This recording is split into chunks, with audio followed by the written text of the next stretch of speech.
Who doesn't want money? I want it, you want it, and so does almost everyone else on this planet. And although making money is hard in itself, what is even harder is making it the fair and honest way. This world has seen millions of people take the wrong path in achieving financial supremacy. However, if you scam someone for your own sake, sooner or later, ramifications will indeed come crashing down upon you, no matter how wealthy or cunning you are. This is exactly what happened with one of the biggest Ponzi scams in history, orchestrated by American financier Bernard Lawrence "Bernie" Madoff. Madoff ran the greatest Ponzi scam ever, cheating thousands of investors out of tens of billions of dollars over at least 17 years and maybe longer. In the early 1990s, he chaired the Nasdaq and was a forerunner in electronic trading. And on April 14, 2021, at age 82, he passed away while serving a 150-year sentence for money laundering, securities fraud, and other offenses. But how did Madoff manage to pull all of this off? This is what we are going to discuss today. Also, somewhere in this video is an Easter egg, so be sure to comment when you find it. Now, without further ado, let's begin. Bernie Madoff was born in Brooklyn on April 29, 1938, to parents Ralph and Sylvia Madoff.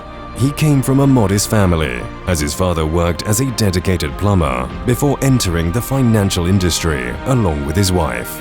Together, they founded Gibraltar Securities, a firm that would ultimately be closed by the Securities and Exchange Commission, or the SEC. Before briefly studying law at Brooklyn Law School, Bernie got a bachelor's degree in political science from Hofstra University in 1960. Bernie Madoff founded Bernard L. Madoff Investment Securities LLC in 1960 with his high school girlfriend Ruth, whom he married while he was still in college. At first, Bernie traded penny stocks with the $5,000 he earned installing sprinklers and worked as a lifeguard. He soon persuaded some of his family and friends to invest alongside him. When the Kennedy slide flash crash saw 20% of the market disappear in 1962, Madoff's bet soured, and his father-in-law was forced to bail him out. From that day on, Madoff carried a chip on his shoulder and felt excluded from the Wall Street elite. However, success came when he and his brother Peter began to develop electronic trading capabilities, artificial intelligence in Madoff's words, that drew large order flows and helped the business by offering insights into market behavior. He and 4 other Wall Street heavyweights processed half of the New York Stock Exchange's order flow, much of which he paid for, and by the late 1980s, Madoff was making around $100 million per year. Soon enough, Madoff was appointed Nasdaq chairman in 1990. He served again in 1991 and 1993. However, the good times did not last long for Madoff.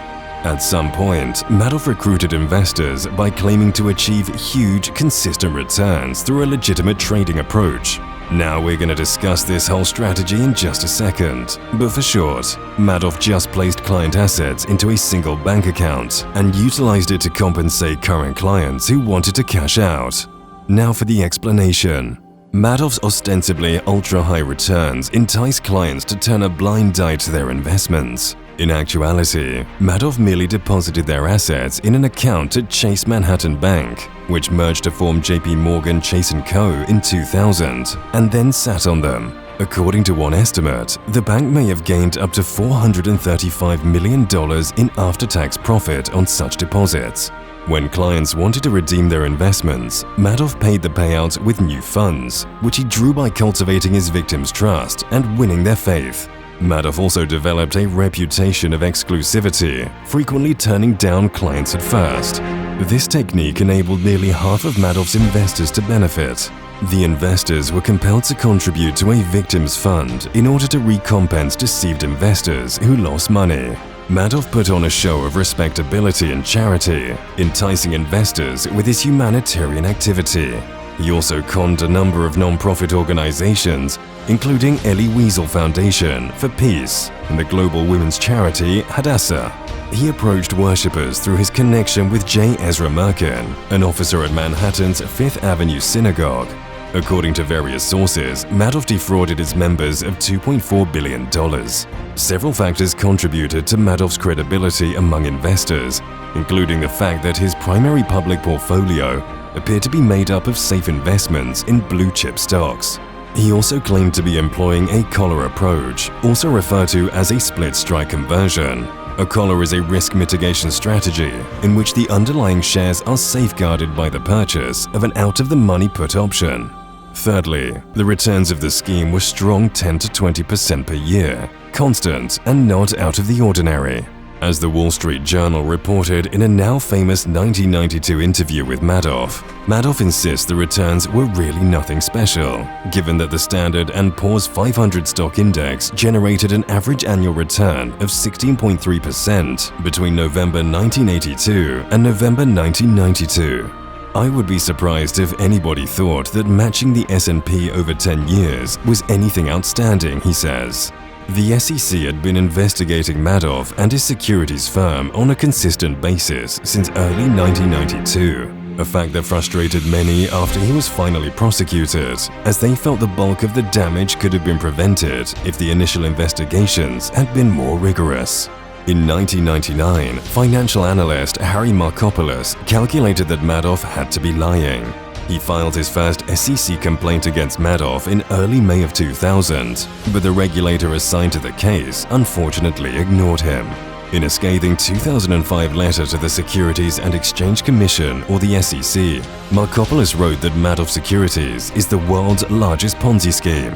Using what he called mosaic theory, Markopolos noted several irregularities. Firstly, Madoff's firm claimed to be making money, even when the S&P was falling, which made no mathematical sense based on what Madoff claimed he was investing in.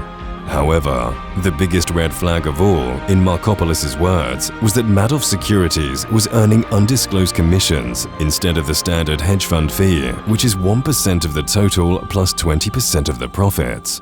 The bottom line, concluded by Markopolos, was that the investors that pony up the money don't know that Bernie Madoff is managing their money. Markopolos also learned Madoff was applying for huge loans from European banks, which seemingly was unnecessary if Madoff's returns were as high as he said. It was not until 2005, shortly after Madoff nearly went bankrupt from a wave of redemptions, that the regulator asked Madoff for documentation on his trading accounts. He made up a 6-page list. The SEC drafted letters to 2 of the firms listed, but didn't send them, and that was that. The SEC was excoriated in 2008 following the revelation of Madoff's fraud and their slow response to act on it. In November 2008, Bernard L. Madoff Investment Securities LLC reported year-to-date returns of 5.6%, during the same period when the S&P 500 dropped 39%. As the selling continued, Madoff became unable to keep up with a cascade of client redemption requests. So on December the 10th, Madoff confessed to his sons Mark and Andy, who worked at their father's firm. They handed him over to the authorities the next day. In 2009, at the age of 71, Madoff finally pled guilty to 11 federal felony counts, including money laundering, securities fraud, wire fraud, perjury, and mail fraud. Madoff continually insisted that he acted alone, although several of his colleagues were eventually sent to prison with him. The so-called Big Four, Carl Shapiro, Jeffrey Pekawa, Stanley Chase, and Norman Levy, attracted attention as long and profitable partners of Bernard L. Madoff Investment Securities, LLC. Madoff's relationships with these men go back to as early as the 1960s, and his scheme lined their pockets with hundreds of millions of dollars each. Several of Madoff's key investors were unable to be tried, however, as they committed suicide in the wake of the scandal's unveiling. Madoff was eventually sentenced to 150 years in prison and forced to forfeit over $170 billion, and his 3 homes and 4 boats were auctioned off by the US Marshals. On February 5, 2020, Madoff's lawyers requested that Madoff be released early from prison, claiming that he was suffering from a rare kidney disease that would kill him in 18 months. However, their attempts failed, and Madoff remained within the confines of Butler Federal Correctional Institution in North Carolina until he died on April 14, 2021. The paper trail of victims' claims displays the complexity and sheer size of Madoff's betrayal of investors. According to documents, Madoff's scam ran for more than 5 decades, beginning in the 1960s. His final account statements, which include millions of pages of fake trades and shady accounting, show that the firm had $47 billion in profit. While Madoff pleaded guilty and was sentenced to spend the rest of his life in prison, thousands of investors lost their life savings, and multiple stories detail the crushing sense of loss that his victims had to endure. Investors victimized by Madoff's cruel scheme have been assisted by Irving Picard, a New York lawyer charged with overseeing the liquidation of Madoff's firm in bankruptcy court. Picard sued those who profited from the Ponzi scheme, and by April 2021, he had recovered nearly $14 billion for the victims.